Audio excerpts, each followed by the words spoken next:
Hello again, everyone.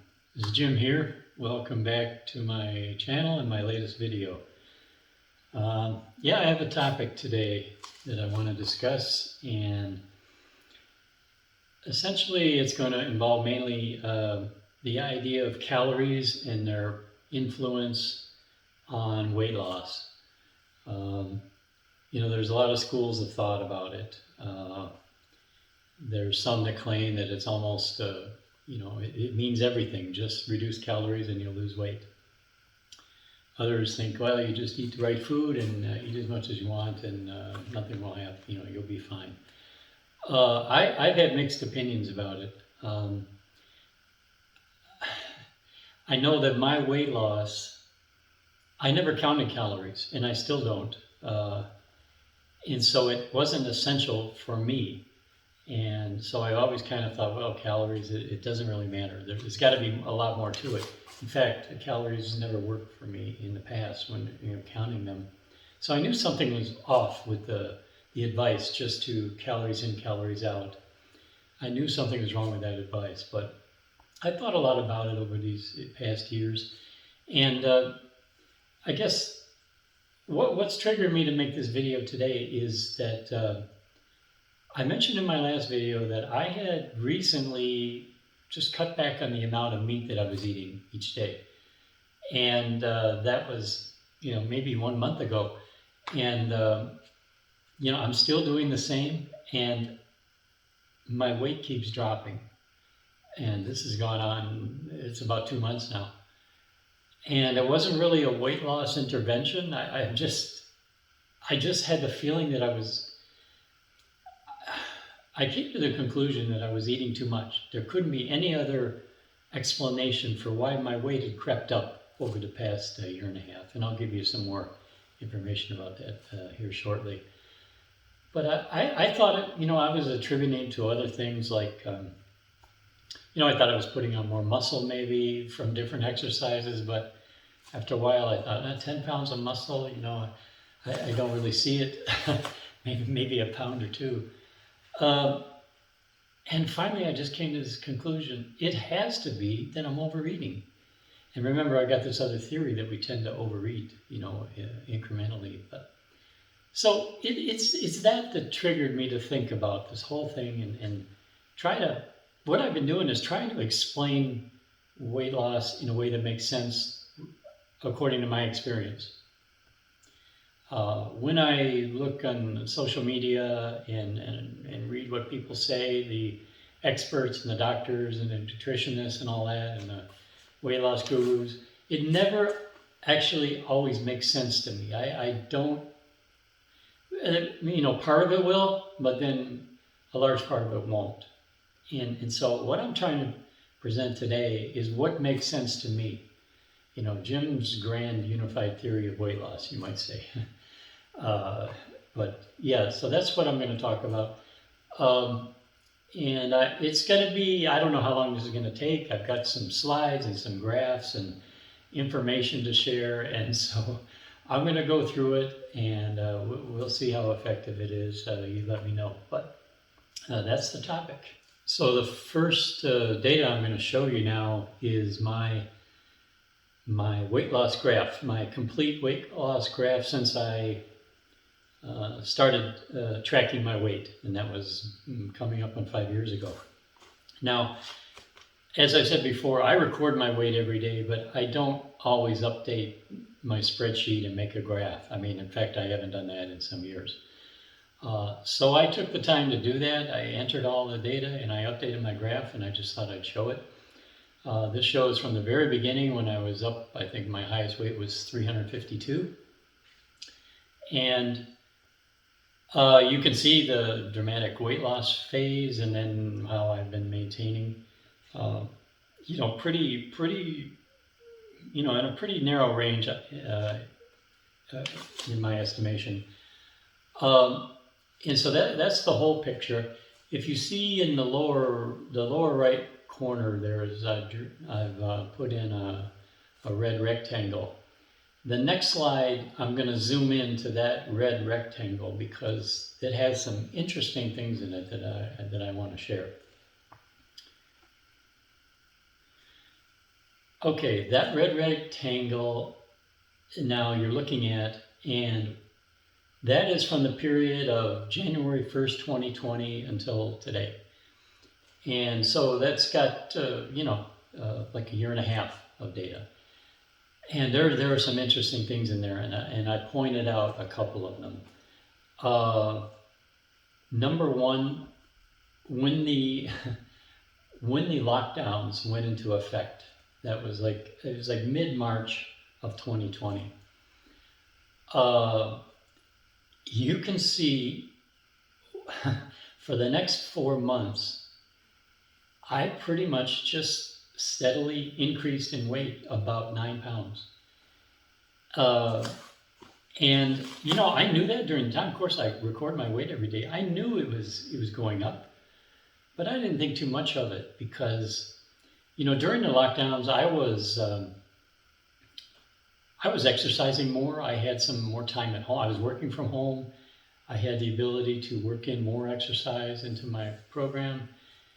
And I thought maybe I was putting on muscle. That's what I said to myself. But I'm amazed looking at the graph, how sharp and sudden and what a departure it was from when the lockdowns went into effect, when I started working from home. That graph just turned like 180 and started going up. And at some point during the year of 2020, I started, I didn't want to, just keep gaining weight. I said, something's wrong here. So I started to incorporate some fasting, and I made videos about that last year. I was putting in a few fasting days per month, or maybe per week, I forget. I tried different scenarios, Fasting was always my, let's say, my go-to tool for, correcting my weight. During my weight loss phase, the dramatic weight loss phase way in the beginning, fasting was always a trigger that would reignite weight loss. And so I was going back to that trigger, trying to restart it again, because I was like, well, something's wrong here. I wasn't really that concerned about it, but I didn't want that trend to continue. So I was trying to just halt the trend, let's say. And you can see there's a time, it started to zigzag a little bit. It would go down and up, but by and large, it kept still on an ascending trend, upward. And that's when I realized, fasting no longer for me is a weight loss, is a source of stimulating weight loss. It was in the beginning. That's when I had a massive amount of weight to lose. But at this point, yeah, I would lose some weight. If I fast for a couple of days, I'm going to be down anywhere, from 2.5 to 4 pounds, something like that. But then over the next 4 days, that weight just comes back on, which it makes sense to me. It's just not going to be the same now, at my current weight that it was before. Now, it doesn't mean fasting isn't only about weight loss, number one. Fasting is part of my lifestyle and always will be, and I'm going to be doing some, at least once a year, some sort of a little bit of a prolonged fast. Fasting has benefits. Whether I see any change on the scale or not, it doesn't matter. It's good for resetting, for cleaning, for detoxifying, and things like that. It's just a good, healthy practice. But it didn't really give me the effect I wanted to see on my weight. It had crept up. So somewhere this year, somewhere around April, I just had this. I said, what else can it be? And I mentioned my thought that, we kind of, the amount of food I was eating maybe had crept up. And more than that, I thought maybe I don't need as much food anymore. And so this is another one of my experiments. As I mentioned, I cut back on the amount of meat that I eat every day.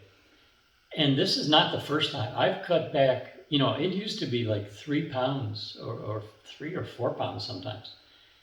and that tapered back to something like 2.5 pounds.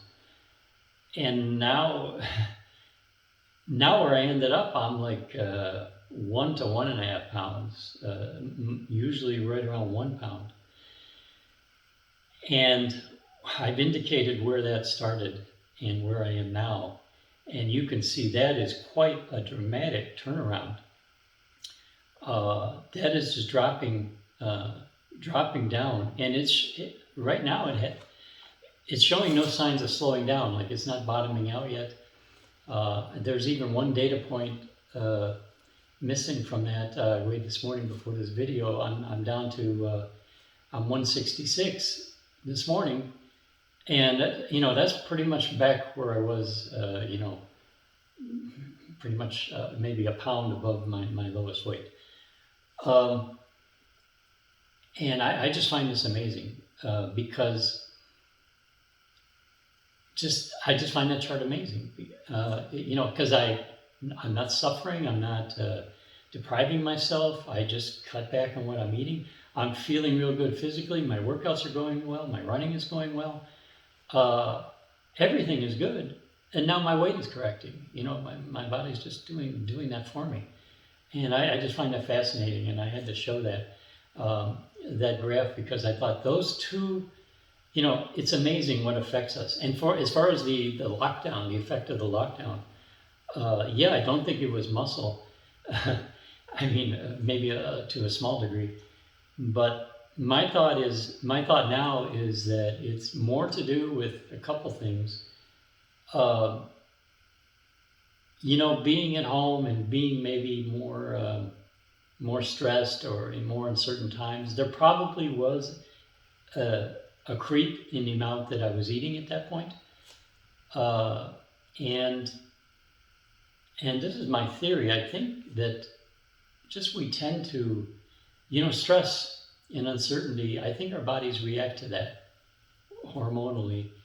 And our bodies may want to, let's say, hold on to more fat reserves and just, prepare for what's coming. I'm not sure. I'm not sure, but it definitely had an effect. Once I started working from home, over that period, my weight just went up. And it's now going down, even seems like at a faster rate once I just tweaked the amount of food, the amount of meat. I didn't change anything else, just I cut back on the meat, and I do exactly the same thing every single day. But that recent experience, this weight loss that's occurred over the last couple months, it's made me, think about this. That is a result of cutting calories. I mean, there's nothing more to it. I didn't change anything else. Just less food in, less calories in, less energy in has resulted in weight loss. So, I mean, calories matter, energy matters to your weight loss. And so I'm just trying to rethink everything and trying to understand everything and put it together in a cohesive way that makes sense to me. Why do calories matter and cause and result in weight loss when I never counted calories? I didn't do any calorie counting recently at all, but it matters. Other times when I did focus on calories earlier in my life, I was religiously, documenting calories and it worked terribly. It didn't work at all. And I want to go into that next because I think I understand it. I understand it in a way that makes sense to me, and I want to share it with you. So I want to share with you now the ideas, the assumptions, let's say the framework of my working model about calories and weight loss. The things that I've come to believe in, and these are not just my own things, my own ideas. These are things that I picked up from what other people have said that I agree with. So I just wanted to go through those. So my conclusions are going to be based on my lifetime of weight loss experiences, both failures and successes. My theory that I've said many times, that we are, as humans, predisposed to overeat.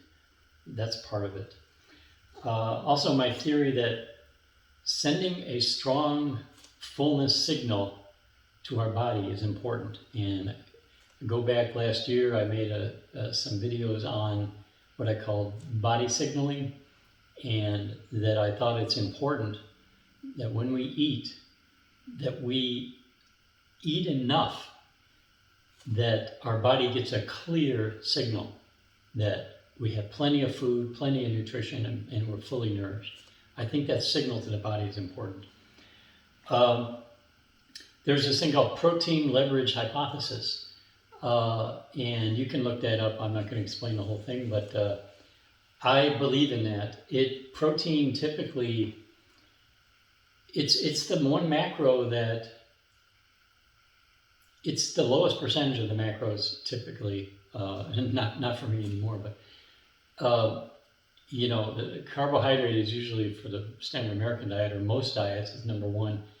Fat and then protein is lagging, but protein is so important. It's the thing that our bodies need and require and seeks out. It needs protein to keep us alive, to rebuild our cells, and for every reason. Our bodies are not satisfied until it gets a certain amount of protein. So if you're eating a diet that is deficient in protein, it doesn't have up to a certain percent, you're not giving your body enough protein, your body will force you to keep eating. It will keep telling you you're hungry. And if you don't have a good diet, if you're eating, you'll overconsume calories, in other words, because you're in your body's pursuit of the protein that it needs. So that's another factor. My idea, or the general idea, that dietary carbohydrate is not required, and in many cases, it's way overdone, and over a lifetime can be very harmful if you overeat carbohydrates over and over and over. It's a fuel, but it's to me, it's not the preferred fuel. The accumulated data and experience showing that calorie restriction alone is a very unsuccessful weight loss strategy. And that, I know that from my own experience. It doesn't work. It's very frustrating. And there are papers, I've seen papers, I'm not going to reference them or anything, but I saw one just recently from Dr. David Ludwig, posted on Twitter. No surprise, calorie restriction leads to frustrated people and irritability, believe it or not. And then finally, I'm assuming, my assumption is that, like I said, at some point, it must matter how much energy you intake, how many calories you eat. It has to matter at some point. Maybe it's not, it's not the only thing you should look at, but it has to matter in some context. It's just to understand that. As a sole strategy, yes, it's not effective, but it does matter, and so to try to understand that. That's the challenge. So now I'm going to start by describing two different conditions, and in these I'm describing mainly myself, and the condition I was in when I just started my weight loss journey, and where I am today. Although I think in describing my condition, I think it applies in generally to people who are overweight versus who are fit and healthy. So the first one is, when I was starting out, what were the characteristics of my life and my body and my health at that point? Okay, well, I was obese, morbidly obese with a diminished metabolic health. Okay, I had the signs of metabolic syndrome coming on. I wasn't totally sick yet, but it was on the way. Eating often, hungry often, lack of a fullness signal. So frequent eating throughout the day, Um, and yeah, blood sugar cravings, like, the kind of highs and lows where you're needing food because your blood sugar goes down a little bit, so you get a little shaky, a little dizzy. If you don't get food when you need it, sometimes you get quite irritable and you get tired. It's just this energy fluctuation, I call it. Energy is up and down, and mood swings because of needing this food delivered around the clock. Diet consisting of too much processed food, hyperpalatable food, high carb diet, and too much sugar. And on the flip side, too little good protein in the diet. The body fuel for the burning, okay, primarily glucose burning, and that's the problem. The body gets used to just burning what's coming in. It has to. It never actually gets into burning fat because it's never done digesting the food that comes in. There's this constant digestion going on. And so, forget about fat burning. That's it's not really given any chance. And the eating window is very long, maybe 14 to 16 hours a day. No digestive rest, no rest for the body to go into a fat burning cycle and take care of business that it needs to do. So in this state, it's very easy to overconsume energy, and it's very hard to maintain a diet based on caloric restriction. So if you jump from this condition and then read a book and it says, yeah, cut your calories, and you start cutting your calories, you're going to be in for a rude awakening. You're going to be irritable. You're going to be mad. You're going to have a little weight loss, but it will not be sustainable. Almost without fail, I can say it won't be sustainable. My current weight loss journey, I started with this, again, if you recall back in my earlier videos, I said I started with caloric restriction, and I was doing that at least a month. And yeah, I lost some weight, but I got really irritated, and I wasn't feeling, I knew it was unsustainable. I needed to eat. I was hungry. And my feeling is that was my body, pushing for calories, for protein at that point. My success followed after that, but it had nothing to do with counting calories. So, on the other hand, where am I now? Not obese, okay, my weight is stable. Well, it's going down now. Again, metabolically, I'm healthy. I have no sign of any metabolic dysregulation. I'm on OMAD, so I don't snack. I'm never hungry, and that's one thing I always tell people. I feel I've conquered hunger. Like, hunger is not part of my life. Doesn't matter if I don't eat for a day or skip a day. I'm still not hungry. And I try to stress that enough. In the earlier situation when I started, I was hungry all the time. I was hungry by, before noon. I was hungry, even though I had eaten breakfast. I get that full feeling when I eat because I'm eating once a day. I collect, my day's eating takes place within an hour, so it's a nice, I get to eat a lot in that window, and that gives me this nourished feeling. And I want to point out that feeling I call like a pleasant fullness. This is not, you can't artificially induce that. That's not something like some of the advice you get. Sometimes they'll say, well, drink 2 large glasses of water before your meal, and then you will, you'll feel full and you'll eat less. You'll cut calories that way. That's the wrong advice. Or you can eat a lot of bulky foods. You can eat 3 potatoes and 2 glasses of water, and you can feel so distended and bloated that you're not going to want to eat anything else. This is not sustainable and it's not good.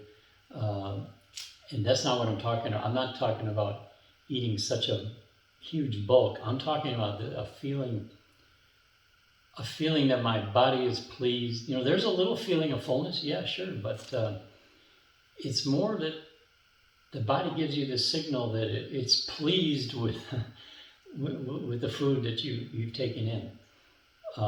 It's satisfied. It's like, okay, that's enough. We can stop now. I have even energy flow all day long. I don't have that highs and lows, the energy boom and bust. So yeah, I just sail through the day. My diet is what I call protein prioritized. Yeah, protein's number one for me. So there's never a day where I don't get enough protein. I take care of that right off the bat. It's very low carb. I think the only carbs I get, I don't know, it might be, I have 2 pieces of chocolate. There's some carbs in that. So there's a, it's a minuscule amount. If you, it would be called very low carb if you gave it a number. It's probably 10, 15 grams maximum per day. So it's minuscule. I eat no processed food. I have no food addictions. I'm free. I'm free from hunger and food addictions and all that stuff. And getting to that point is the huge battle. It means everything. Anyway, I'm digressing. The fuel. Okay, I can. Yes, when I eat, my body is burning. It burns glucose, but yes, I'm very easily able to switch over and burn fat. And I have a chance to do that every day because, I'm not eating all the time. My body shuts down. My eating window shuts down, and my body can go and burn fat. And then the eating window is very short. I mean, an hour a day, that's all it is. So I have a long daily break from food, from digestion, and that is what gives the body the opportunity to burn fat every day, and the expectation that we're not going to be fed all the time.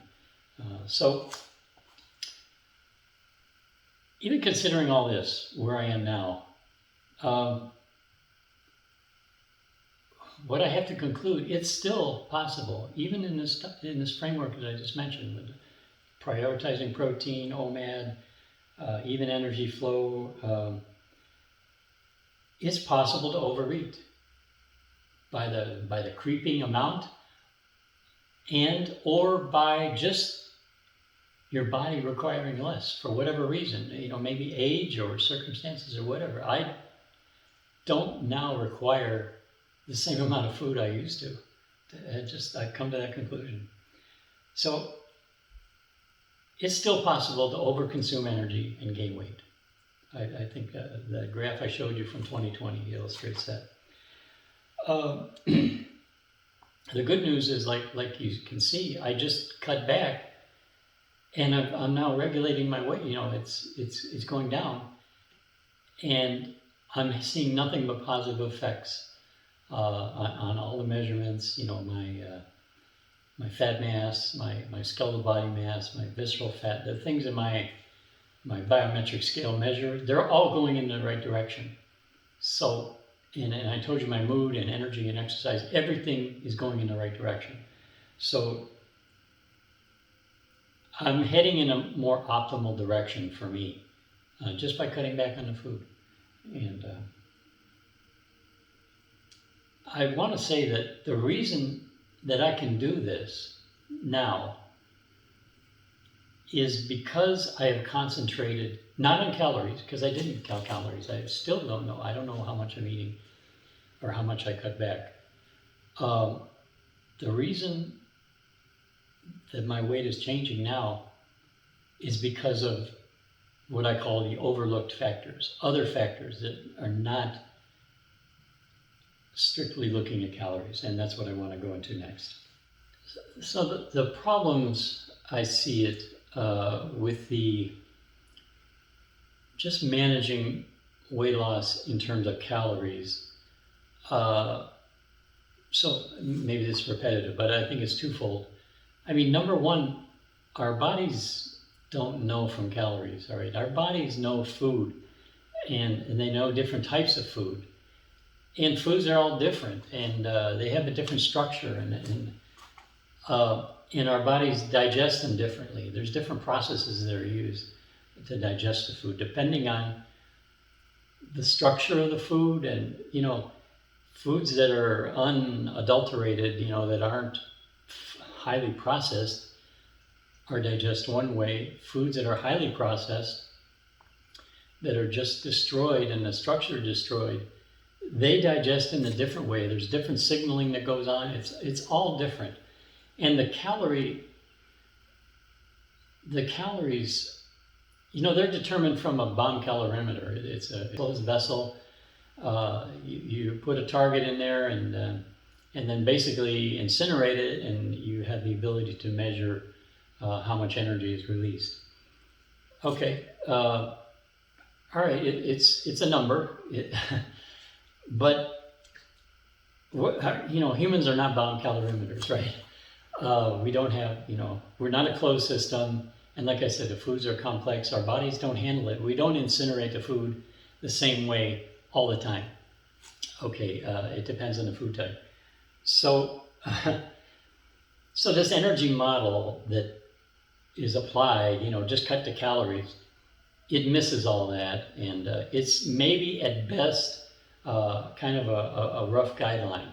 It is an indication of the amount of energy in that food, but it's not hugely reliable or accurate at all. I think it's just, everybody needs to admit that by now. And I think anybody who's tried to lose weight just looking at calories has come to the same conclusion. And as I said, the other thing is that there are more important factors that should be primary considerations that you take care of before you even think about energy, and that's what I'm going to go into next. And I just call this part the overlooked factors. Okay, and I've kind of hinted at what they are, but I just want to give them a little bit focus here. I call it the what, when, and how to eat. Now, it's no secret I've been saying that the keys to my weight loss have been what to eat and how often to eat. So that's the what and when. I'm adding now the how also, and I'll explain that. These factors, I feel, were the drivers of my weight loss success. So what to eat, I'm saying get enough good protein, avoid sugar, highly processed, highly palatable foods, and excessive carbohydrate. I firmly believe in minimizing carbohydrate. It doesn't mean everyone is going to be benefit from that, but I think it's the kind of thing that, especially when you're trying to lose weight, it's hugely beneficial to give it up as much as possible. So that's the what to eat. When to eat is, like I said, don't eat too often. Eat less often. For me, OMAD worked. Maybe for some people you need 2MAD, but I can't see needing to eat. You shouldn't need to eat more than a couple times a day. And if you're trying to lose weight, if you got a lot of weight to lose, I would push for the OMAD. Get yourself to that point. It might take you a little while. It will take you a little while. You can't just jump right into it. You've got to go in stages, but incorporate fasting in your lifestyle, giving your body, as I said, the digestive rest period, and giving your body the training it needs to become a fat-burning vehicle. So that's when to eat. It needs to be much less often, so that's the direction to head in. And then the how to eat, I'm saying that is That's the signal, providing your body a strong signal indicating fullness and nourishment. And that it helps, like I said, to go to OMAD because yeah, you're eating everything at once. So it seems like a lot. It seems like this feast, and you can eat. You can eat with abandon. If you're eating the right food and you're eating less often, it's a celebration. It's a joy. It's like a feast.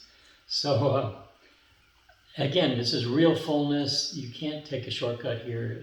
Drinking the 2 large glasses of water is a false feeling of fullness. That's not what I'm talking about.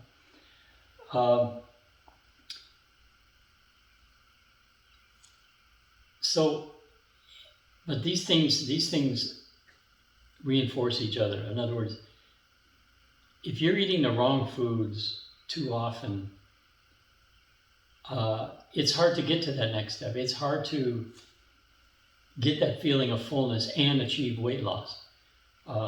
It's like you have to combine these 3 things. And these overlooked factors, there's nothing about calories in there.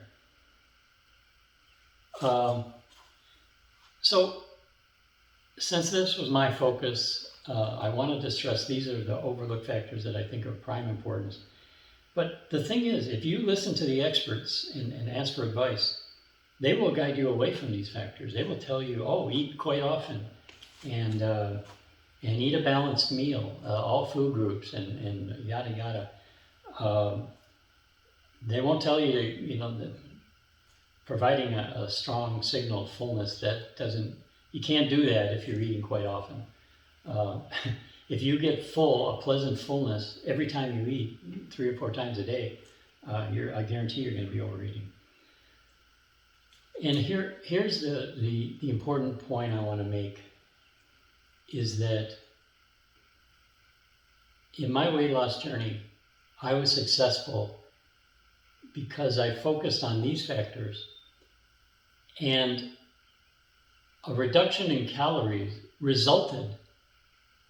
Yes, I did reduce calories, but that was a result of doing these 3 factors. Okay, it wasn't the driver. There's a lot of different ways you can cut calories, and a lot of them won't lead you anywhere. Like the experts will tell you cut calories by cutting out fat,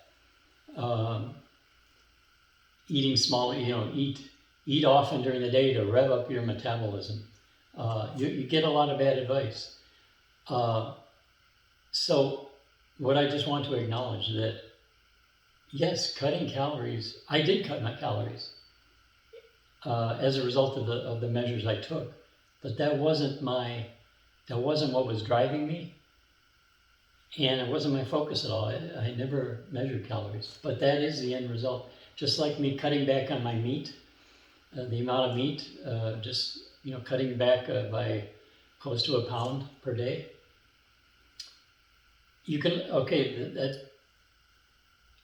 That resulted in fewer calories in. That was more or less like a direct. I knew I was cutting calories, and thereby I was very concerned that I don't feel like I've cut calories, like I don't feel deprived, I don't feel dizzy or irritable, anything like that. I have to function just as well or better than I did. And that's what tells me that it's a successful way to cut calories, that you made the right change.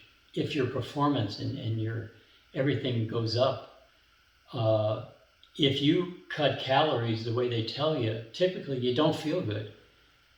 And that's a big red flag.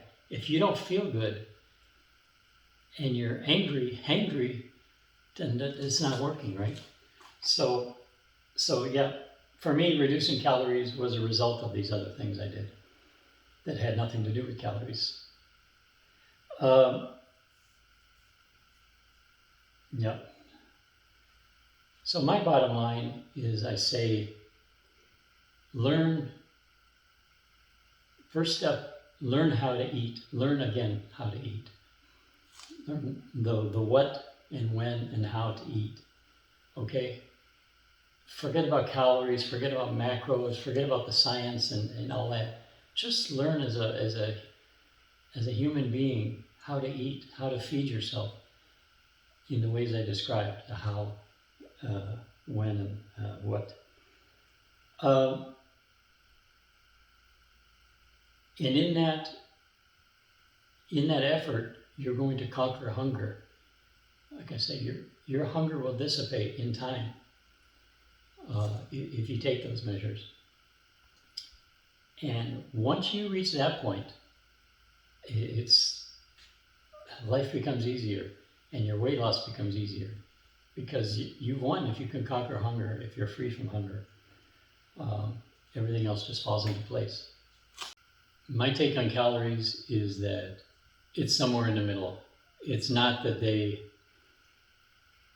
are the be-all, end-all, and I don't like the idea that the simple equation, cut calories and your weight loss, and you will achieve weight loss.